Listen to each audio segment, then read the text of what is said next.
Chaos erupted at the Likoni ferry terminal in Mombasa early this evening after stranded commuters attacked the officers of the Kenya Ferry Services. Ferry workers had gone on strike demanding increased wages. Early this morning, some KCSE candidates were forced to miss the examinations as they couldn't cross the deep channel. KTN's Ann Kiguta reports. Staff and operators boarded the MV Kwale and sailed into the middle of the ocean without a single commuter on board. Then came this one, and commuters thought they were lucky and would at last cross the channel. Some forced their way into the ferry. Little did they know that they were going nowhere. The coxswain sailed the vessel into the middle of the ocean and stopped it there with passengers for over 30 minutes. And later they were taken to the Kenya Ferry Services, where they alighted. This body was ferried by a small hired boat from Likoni to Mombasa for burial, and it is just but a small indication of the effect of the strike. It is believed that several students, including candidates who must cross the Likoni channel to sit their national exams, were affected.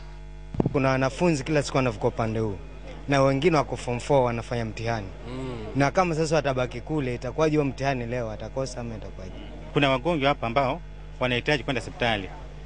Na watu wa feri hawajui kama kuna wagonjwa. Kwa hivyo wangeangalia hata kama ni wale wagonjwa wawapeleke, sisi hatuna wasiwasi nao. The workers say the management of the ferry services, together with Transport Minister Amos Kimunya, has refused to deal with their grievances, which date back to 2010, where workers demanded a 20% pay hike. They are now demanding 15%. KFS collects close to 1 million shillings from vehicle passage across the channel. If the demands by the workers are implemented, the lowest earning worker will receive 16,000 shillings, up from 14,000 shillings. The highest paid junior management staff will pocket 44,850 shillings, up from 39,000 shillings. This strike comes after the Kenya Ferry workers threatened to shut down all services if their salaries are not reviewed upwards early October. The Likoni ferry strike is the second to hit the coastal town of Mombasa this week, as workers at the port of Mombasa on Thursday threatened to shut down all services if their salaries were not reviewed upwards and granted permanent employment. There is now a looming paralysis at the Likoni crossing channel that could negatively impact on the economy of Mombasa, which has taken a beating recently owing to a decline in tourism and related businesses in the wake of disturbances by the Mombasa Republican Council and terror threats. The strike by ferry officials is part of a growing trend where civil servants are downing their tools to protest poor pay.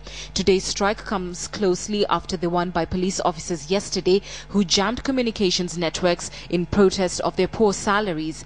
Teachers, lecturers, doctors and nurses too have all gone on strike in recent months, demanding better wages. Ann Kiguta, KTN Prime. Thanks, Anne. Now, our reporters in Mombasa say that the ferry workers have resumed their duties and commuters are scrambling to board the vessels. We're now joined by KTN's John Juma from Mombasa to highlight more on that. Good evening, Juma. Good evening, Joy. How are you doing today? I'm good. I'll just get straight to it. There was a little commotion earlier on in the evening. What exactly caused that commotion? When ferries resumed their services, there was a lot of stampede, and this one was also accompanied by commotion from youth who were angered by the ferry service workers' strike. So they decided to destroy the stalls belonging to the Kenya Ferry Services, looting the vehicles, and this one prompted the police officers who were manning the ferry services police base to fire in the air to scare the angered group so that normalcy could resume. But as we speak, they also managed to burn down those stalls. But right now, situation is calm. Everybody, the ferries are really moving freely. We have three of them, and the congestion has eased now. Mm-hmm. Well, in this case, I would also like to know whether or not the situation was contained in a very professional manner, or you think that maybe there's a need for some little bit of improvement when it comes to dealing with their issues. I'm realized that the Assistant Minister in the Ministry of Transport, Hassan Joho, had a day-long meeting with the officials of the Kenya Ferry Services, and they agreed that on Monday, the Kenya Ferry Services will send a delegation to Nairobi so that they should fight for their rights and their demands should be met.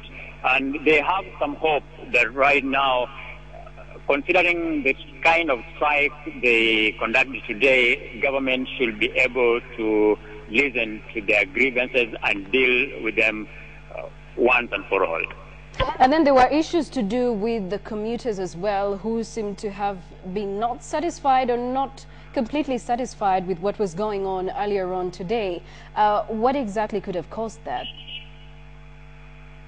For obvious reasons, one, that their operations were paralyzed for the whole day. That those who are businessmen, they could not continue their businesses. Those who are traveling from one side of the island to the other side of the mainland could not do so. And this is what angered the commuters. As much as they say that the ferry workers have a right to express their demands, but then they express it in a way that annoyed them and paralyzed most of their operations. Well, thank you very much, John Juma. We do appreciate that. We'll be getting more updates from you tomorrow. Do stay tuned to that. We'll be giving you that update. Thanks a lot, John Juma.